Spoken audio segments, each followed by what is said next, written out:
Welcome to the Lakeshow podcast presented by Jack in the Box. It's a weekly deep dive into the biggest stories and topics surrounding the Los Angeles Lakers. I'm Allie Clifton, joined by my Spectrum SportsNet co-host Chris McGee and our Laker insider Mike Bresnahan.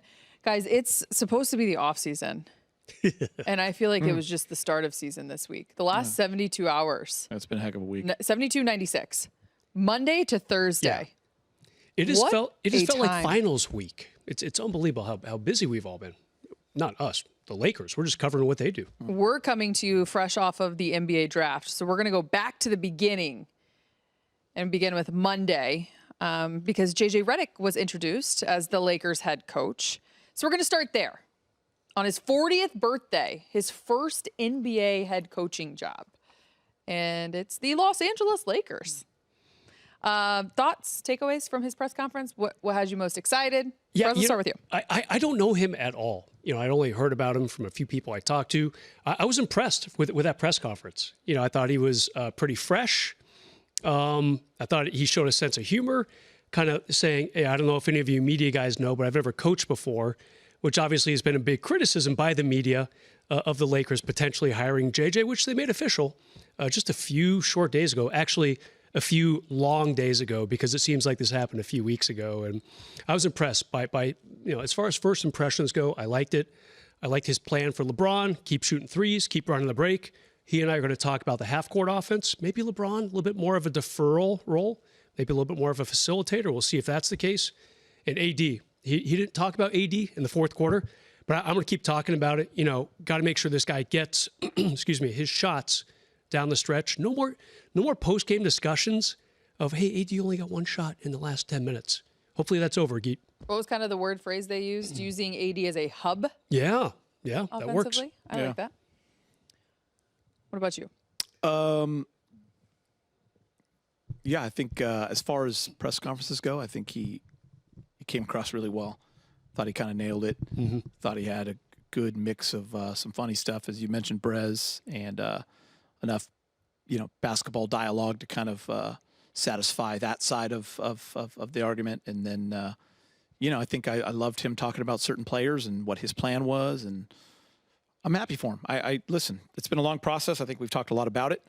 I was kind of, one of the people saying, like, let's just get there. I think we know where we're going. Let's get the guy that we want. Let's do it. I know they had to wait till after the NBA Finals. They were respectful of that. Dan Hurley came in there for a few days, 3 or 4 days, threw the curveball. Jordan, who's producing this show, we talked about out there. We both feel the same way. I love that the Lakers looked into that.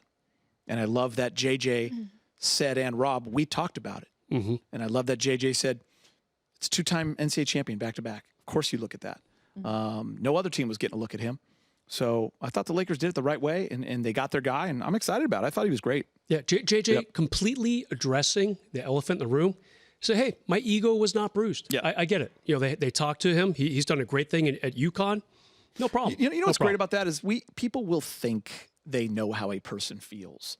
People who don't do what he does will just write about or tweet about, well, JJ must be pissed. Yeah.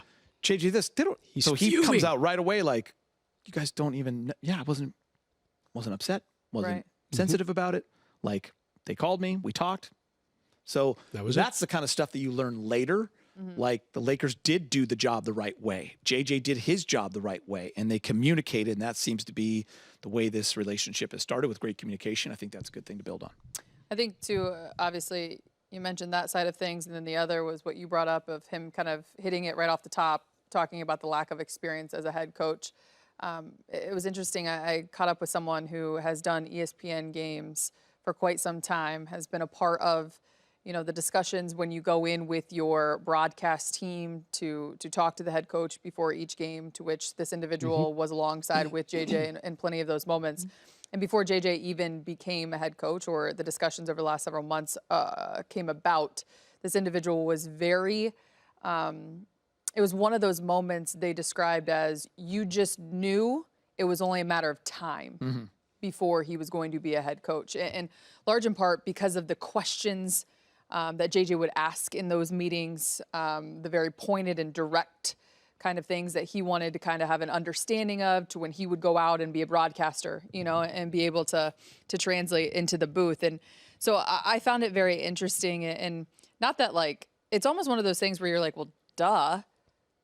But for so many reasons why experience as a head coach plays a factor, it was interesting to hear the perspective from JJ of just what he's been able to pick up, whether it was his time at Duke into his 15-year NBA career to even just the last 3 years as a broadcaster, and how he can gain and kind of earn that experience that way and feel confident to step into this space. I thought that was telling from my perspective. What do you think his biggest challenge is going to be? Outside of just being the Los Angeles Lakers head coach. Yeah. And, you know, coming out of timeouts in the last few seconds of a tied game, he kind of alluded to it. He said, I need buy-in from the players.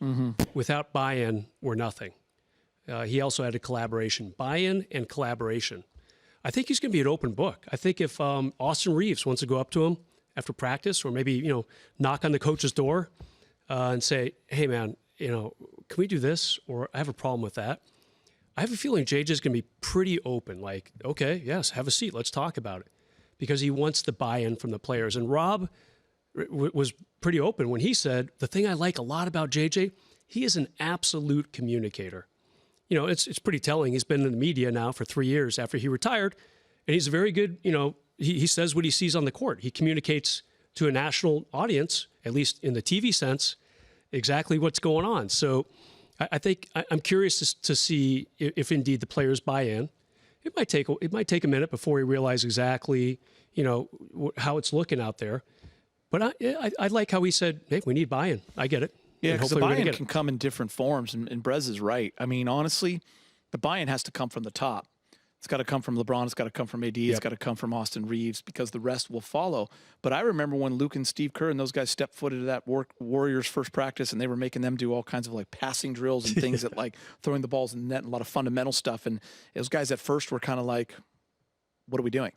So buyouts doesn't always come immediately. Yeah, right. As Brez said, you got to kind of work through that through training camp and get your feet wet a little bit. Maybe in some game situations, maybe it's calling an ATO, maybe it's you know, something at the end of a game where people can really start to go, hey man, this guy is something. To build on what Brez says, I think one of the biggest challenges for a young coach, for a first-time coach, and for any coach really, but is to get through the stormy weather for the first time. Like when those days aren't great, and you're on a 4-game losing streak or a 5-game losing streak, or the thing is not going as planned, how you handle yourself in those moments, how you handle the locker room, how you have the trust from your guys in the organization, because nobody else is in that room. And if those guys believe in what you're saying and they believe the path that they're on, then you can get through some stormy times, because the outside noise, especially when it's with the Laker organization, it's big. Yep. It's big, and it's hard to turn it off. So to me, that's going to be, and you hope that day doesn't, you know, you never know when that comes, but that's a challenge for anybody, I think. And you know it's going to come at some point. Just because I mean, every coach. it's a journey. Yeah. Every Part of coach every has journey. it, right? Like, Yeah. you know, so. For sure. Well, one thing's for sure, the JJ Redick era has begun. So congratulations to obviously Coach Redick. Before we kind of put a bow on this topic, I did have a moment to catch up with JJ after the press conference, and I thought how the job came in terms of getting the call where he was at in the Duke Hall of Fame room. I thought it was interesting. That was my favorite part. Me too. It was their first day at camp, and I took them, and I knew that you know, an offer was sort of incoming, and so I was in Cameron for some of the morning, watching one kid play. The practice facility is like attached to Cameron. I was watching him play, and in the middle of those two gyms is the Hall of Fame room. And I actually got inducted to the Duke Hall of Fame about 10 days ago. Congratulations. Thank you. So I'm in that room at Cameron, where I played basketball, giving my commitment to Jeannie and Rob to coach the Los Angeles Lakers. And then about 20 minutes later, I went upstairs to Coach K's office and spent some time with him. My kids are playing at Duke while I'm with Coach K, and I just committed to the Los Angeles Lakers to be their head coach. It's just like I'm the luckiest guy. Like seriously, like it's that's what I mean by surreal. You can't make this up. Yeah, I want to say we might have talked that night or the next day, but that was actually the coolest part for me, because he and Rob spoke for 30 minutes. But that story was one that he told you in an intimate setting. It was really cool for us to hear it on our show. And I mean, I don't think there's a cooler way for you to find out, honestly.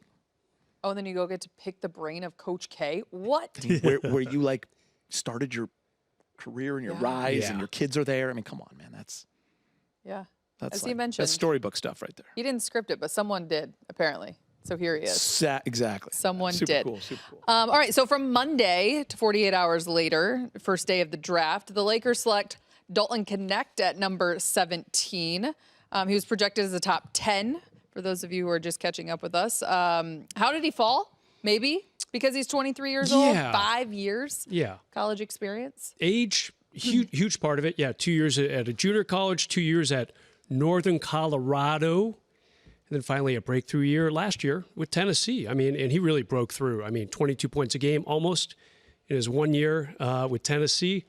And I think, Allie, the draft, especially in the first round, is set up for young guys. This is a teens night. This is guys who have played 1 year in college or, as we saw by the top 2 picks, a year overseas somewhere. This is no longer, hey, you know, the more seasoned they are, the better. It's been that way for a while. But I like how the Lakers have made a habit and a success of drafting guys who are not one-and-dones. And we mentioned a lot of them yesterday on the show. There's just so many. Kyle Kuzma, a couple years at Utah. Larry Nance Jr., he was in college forever. Of course, Austin Reeves, Alex Caruso. The list goes on and on and on. And here's the latest. Defense, also a question mark for Knecht. But Rob spoke pretty highly of him as a potential 3 and D guy, not just a 3 guy. So who doesn't love the pick? Everyone's got to love it if you're a Laker fan. And Geet, one last thing on him. I spent a lot of time last night. I like looking through grades on draft days, whether it's NFL, NBA.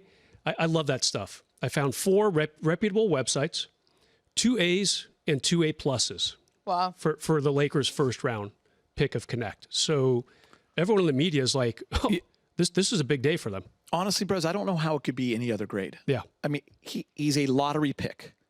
He's number 6 through number 8. He's the SEC Player of the Year. He's the most ready offensive player in the draft. He scored 37 in the Elite 8 game against Purdue. He was over 35 6 times. Like, shoots the ball well from 3. He's a 40%. Good athlete. He jumps. So, like, I don't know. It's like the Lakers really, that this fell to them because, listen, like, at number 17, and we saw it last year, you know, they didn't pick Hood Chavino to come in and be the star right away. That's a longer-term play. But then you see guys after him, Whitmore, who was a lottery talent that fell because of the red flags around the medical reports, and he's doing windmill dunks, and you want that guy right there, right now, right? Same thing with Jaquez Jr. We watched him here. We watched him thrive in Miami. Things broke his way, and so people want to think about that moment. It's hard to go back and say, well, what if you did this? You got to see how the young man becomes a pro before we judge. Not with this. You have your mind set on a couple of guys, and they're there, and you're ready to take them. But here comes this guy that you think there's absolutely no way he's getting to 17. And it just keeps going, and then he's there. It's a no-brainer pick for the Lakers. So I'm happy for them in that regard. It's a guy that JJ Redick loves, that he can't wait to coach. So for me, I mean, the Lakers got a steal here, and it has to be an A. Now, does that mean he's going to be better than the guys behind him that were taken? Absolutely not. Who knows what's going to happen? But for right now, this is a great pick, and I think it's going to be a lot of fun. You think of like a plug-and-play player right away. You think of a guy in terms of developing him off ball, moving without the basketball, coming off screens, et cetera. And your coach is a guy who made a living off of that in the NBA. I mean, JJ Redick? Austin Reeves didn't get drafted, right? I mean, at the end of the draft, he was telling people, his agent was saying, hey, don't pick him. It's Warriors or Lakers, right? Yeah. So, like, guys like Caruso. I mean, there's people that, like, we didn't even really know who they were. We've watched them thrive from an early time on because of the situation they've been in. Who knows what situation Dalton's going to find himself in? But you can make a case right now. You can envision him coming off the bench where the Lakers kind of struggled to get buckets last year and being a guy that Laker fans absolutely love and showing as a rookie like Austin did that, oh, my God, this guy belongs. And then year 2, look at it. You know, who knows? But, like, there's belief that he can do that. So that's what's exciting for me, that he could actually be a guy that we don't have to wait. Yes. Yeah. We're going to know. You know. He's not a project. Yeah. You know, it's he I would not be shocked if, maybe not by December, but maybe past the first of the year next year if he's in that rotation. Yeah. I would not be shocked. Me too. Yeah. And then lastly, but surely not least, the first time the NBA drafted a 2-day format. So on the second day, which is us podcasting right now, fresh off, it was the, what did you call it? Most highly anticipated second round pick ever. Ever. It was the most highly anticipated 55th pick ever. That's for sure. At number 55. Yeah. I mean, that's what they kept saying on the draft coverage as well. Because it truly was. I mean, how long has this been talked about? Years. We're talking years. Yeah. And then leading up to the draft, months, daily, mock drafts, every NBA expert weighing in, every player weighing in, whether it's positively, negative, whatever you want, it's been talked about. So the anticipation around it was truly at a level that we had never seen. And then here comes the pick at 55, and what a moment for Bronny and also for his family and friends. And we got a little glimpse into what that moment looked like. And, you know, as a father, I can't even pretend to imagine what that would be like. Yeah. Yeah. Yeah, it's been great. I mean, probably in around January, Allie, you and I usually split the post-game duties for a Laker home game, go into the locker room, and usually the Laker PR people will say LeBron's talking first or Anthony Davis is talking first. And you kind of get whisked in there. You're in a hurry, and there's the player, and you run up to him and start talking to him. There's not much, hey, how you been? What's going on? So on one of these nights, I was down there. And they're like, LeBron's going to talk first. So we walk in there and the media, and there he is ready to talk and just start talking to him right away. I don't even remember if they won or lost. It's irrelevant. But I realized pretty quickly he's not really paying attention to the questions. He's answering them. You know, it's not yes, no, maybe. But he's given us a little, but not the usual in-depth LeBron answers.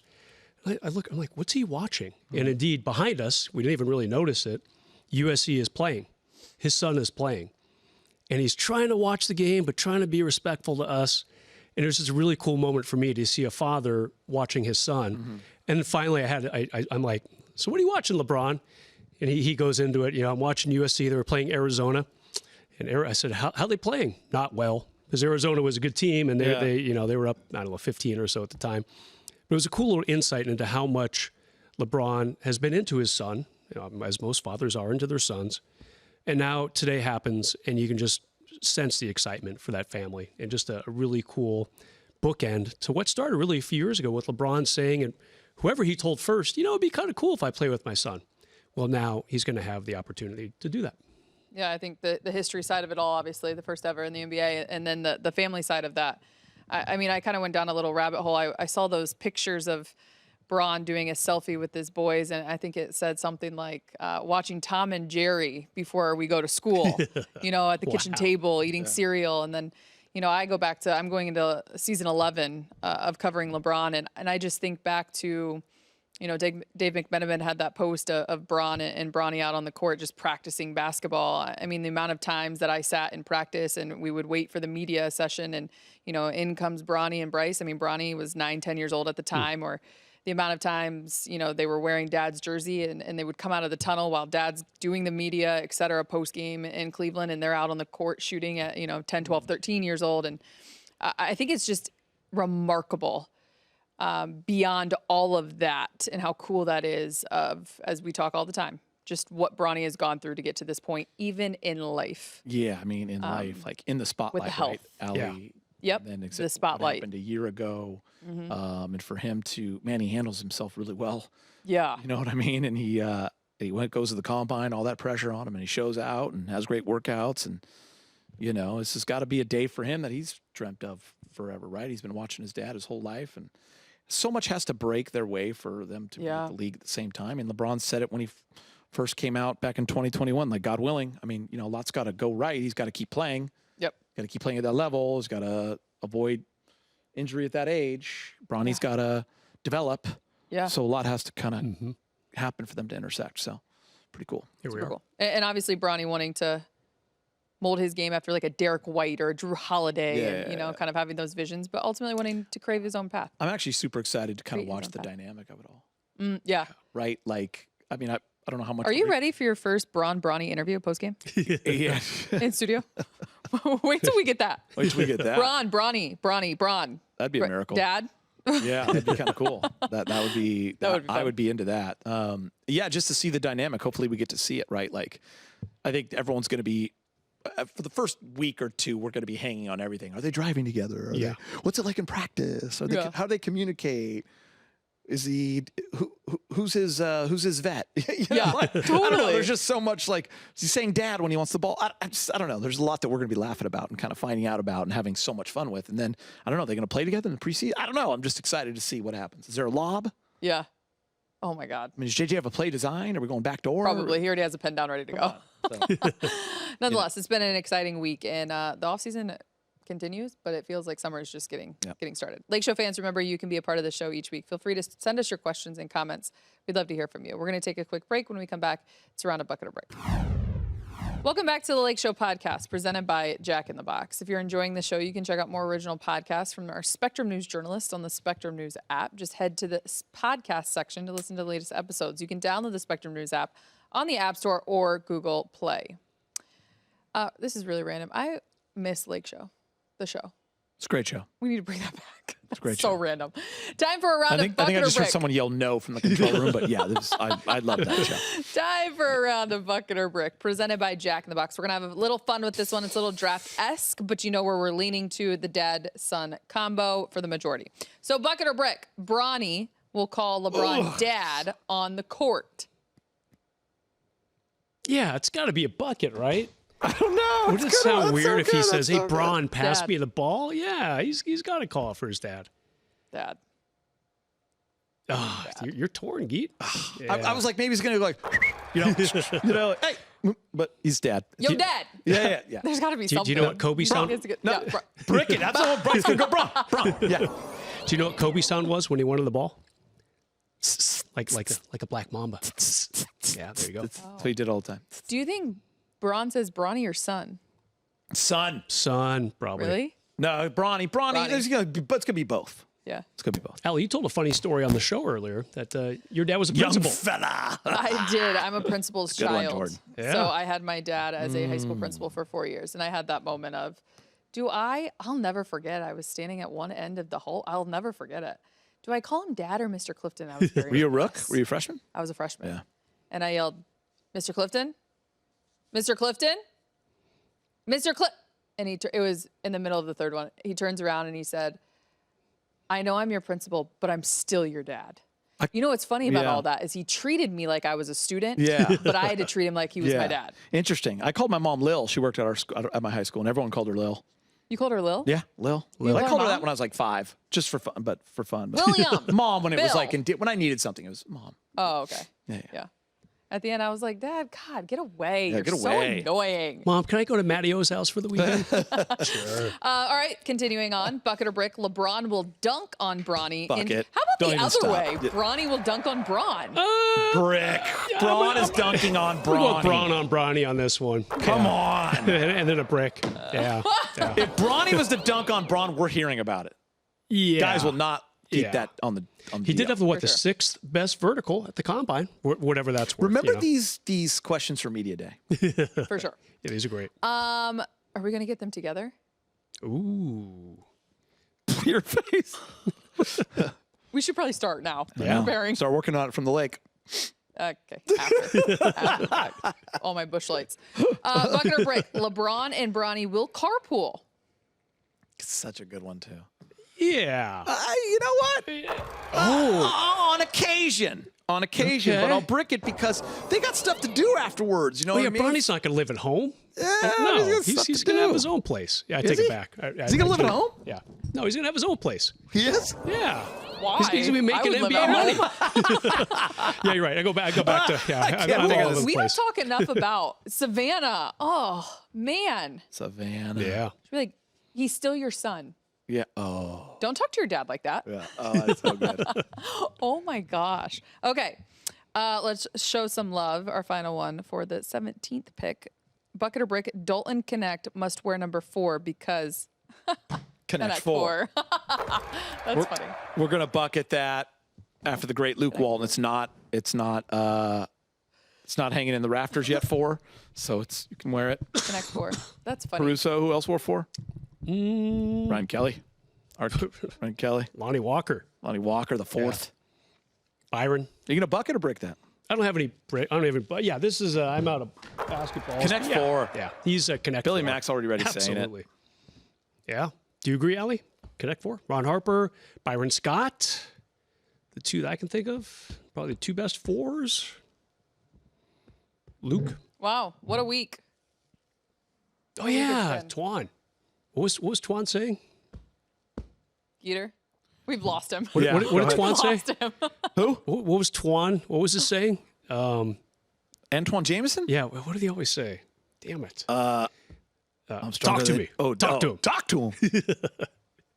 That is all Yeah. over my head. I have no idea what's going on, which means this Talk week to him. needs to come to an end. It's over. So here we are. So we'll see you later. I'll see you guys on the flip side. Allie, see you in August. See you like See you in August, as Later. McGee said when he left. See you Enjoy in your time at September. the lake. Thanks to all of you for listening to the The Lakeshow other side. podcast presented by Jack in the Box. If you like what you hear, leave us a rating and review on your favorite podcast app. If you want to hear from you, send us your questions. Hit us up on X at Relay Clifton, at Geeter3, and at Mike_Bresnahan. Until next week, I am DND.